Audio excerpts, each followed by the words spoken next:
ಚಂದನ್ ಶೆಟ್ಟಿ ಮತ್ತು ನಿವೇದಿತಾ ಗೌಡ ಅವರು ಪ್ರೀತಿಸಿ ಮದುವೆಯಾದವರು. ಆದರೆ ಆರಂಭದಲ್ಲಿ ಎಲ್ಲವೂ ಚೆನ್ನಾಗಿಯೇ ಇತ್ತು. ಕಾಲ ಕಳೆದಂತೆ ಇಬ್ಬರ ಜೀವನದಲ್ಲಿ ಬಿರುಗಾಳಿ ಎದ್ದ ಕಾರಣ ಈ ಜೋಡಿ ಪರಸ್ಪರ ಒಪ್ಪಿಗೆ ಮೇರೆಗೆ ಡಿವೋರ್ಸ್ ಪಡೆದುಕೊಂಡಿದ್ದಾರೆ. ಸದ್ಯ ಚಂದನ್ ಶೆಟ್ಟಿ ತಮ್ಮ ಕೆಲಸದಲ್ಲಿ ಬ್ಯುಸಿಯಾಗಿದ್ದರೆ ನಿವೇದಿತಾ ಗೌಡ ಅವರು ರೀಲ್ಸ್ ಮಾಡದ ಬಿಂದಾಸಾಗಿದ್ದಾರೆ. ಇತ್ತ ಚಂದನ್ ಶೆಟ್ಟಿ ಅವರು ಎರಡನೇ ಮದುವೆಗೆ ರೆಡಿಯಾಗಿದ್ರೆ, ಇತ್ತ ನಿವೇದಿತಾ ಗೌಡ ಅವರು ಸಹ ಎರಡನೇ ಮದುವೆ ಬಗ್ಗೆ ಮಾತನಾಡಿದ್ದಾರೆ.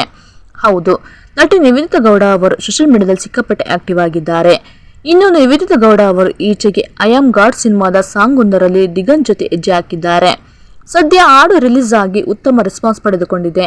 ಈ ನಡುವೆ ನಿವೇದಿತಾ ಗೌಡ ಅವರು ಎರಡನೇ ಮದುವೆ, ವಿಚ್ಛೇದನ ಹಾಗೂ ಕೆಟ್ಟ ಕಮೆಂಟ್ಗಳ ಕುರಿತಾಗಿ ಮುಕ್ತವಾಗಿ ಮಾಧ್ಯಮಗಳ ಜೊತೆ ಮಾತನಾಡಿದ್ದಾರೆ. ನಿವೇದಿತಾ ಗೌಡ ಅವರು ತಮ್ಮ ಎರಡನೇ ಮದುವೆ ಮತ್ತು ವಿಚ್ಛೇದನದ ಕುರಿತ ವದಂತಿಗಳಿಗೆ ಉತ್ತರ ನೀಡಿದ್ದಾರೆ.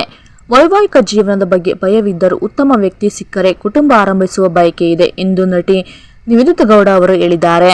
ಇನ್ನು ವಿಚ್ಛೇದನದ ಬಗ್ಗೆ ಯಾವುದೇ ವಿಷಾದವಿಲ್ಲವಂತೆ ಮಾತನಾಡಿದ್ದಾರೆ. ಸದ್ಯಕ್ಕೆ ನಾನು ಚೆನ್ನಾಗಿದ್ದೇನೆ, ಮದುವೆ ಟಾಪಿಕ್ ಬಂದರೆ ಸದ್ಯಕ್ಕೆ ಭಯ ಇದೆ ಎಂದು ನಟಿ ನಿವೇದಿತಾ ಗೌಡ ಅವರು ಹೇಳಿದ್ದಾರೆ. ಯಾರಾದರೂ ನನ್ನನ್ನು ಇಷ್ಟಪಟ್ಟು ತುಂಬ ಚೆನ್ನಾಗಿ ನೋಡಿಕೊಳ್ಳುತ್ತೇನೆ ಅಂತ ಬಂದರೆ ನನಗೂ ನನ್ನ ಕುಟುಂಬವನ್ನು ಮಾಡಿಕೊಳ್ಳುವ ಬಯಕೆ ಇದೆ. ಆ ಹುಡುಗ ತುಂಬ ಚೆನ್ನಾಗಿರಬೇಕು, ಗೌರವಯುತವಾಗಿರಬೇಕು, ಒಳ್ಳೆಯವರಾಗಿರಬೇಕು, ನನ್ನನ್ನು ತುಂಬ ಇಷ್ಟಪಡಬೇಕು, ಪ್ರೀತಿ ಮಾಡಬೇಕು. ಸದ್ಯಕ್ಕಂತೂ ಎರಡನೇ ಮದುವೆ ಬಗ್ಗೆ ಗೊತ್ತಿಲ್ಲ, ಮುಂದಿನ ದಿನಗಳಲ್ಲಿ ಏನಾಗುತ್ತೋ ತಿಳಿದಿಲ್ಲ ಎಂದು ನಿವೇದಿತಾ ಗೌಡ ತಿಳಿಸಿದ್ದಾರೆ. ನಾನು ಈಗ ಸಿನಿಮಾ ಕಡೆಗೆ ಮಾತ್ರ ನನ್ನ ಗಮನ ಹರಿಸುತ್ತೇನೆ. ಚಂದನ್ ಶೆಟ್ಟಿ ಜೊತೆ ಸಂಪರ್ಕ ಇಲ್ಲ, ಯಾವುದೇ ಮಾತುಕತೆಗಳು ಕೂಡ ಇಲ್ಲ. ನನ್ನ ಮಾಜಿ ಗಂಡನಿಂದ ನಾನು ಯಾವುದೇ ಖರ್ಚು ಮಾಡಿಲ್ಲ ಎಂದು ನಿವೇದಿತಾ ಗೌಡ ಅವರು ಹೇಳಿದ್ದಾರೆ.